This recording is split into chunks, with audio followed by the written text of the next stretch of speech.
Perpanjangan pemberlakuan pembatasan kegiatan masyarakat PPKM hingga tanggal 2 Agustus yang telah diumumkan Presiden Joko Widodo mendapat tanggapan beragam dari masyarakat. Sejumlah warga di Kota Semarang mengaku tidak mempermasalahkan adanya perpanjangan PPKM. Namun demikian mereka berharap aturannya dapat lebih diperlonggar.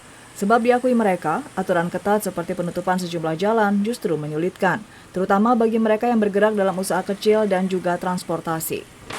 Ya harapannya supaya diperlonggar aja itu untuk penyekatan-penyekatannya itu. Kalau jalannya pintas itu malah muter-muter jadi bensinnya mas yang boros. Orderan gimana Pak? Orderan sepi mas. Ya sepi. karena mal-mal ditutup itu jadi orderannya makin sepi. Perpanjangan PPKM gimana Bu?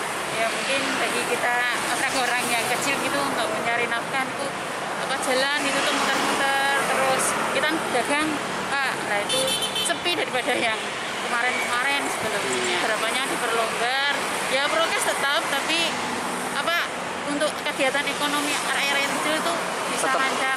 Tetap jalan gitu Pak.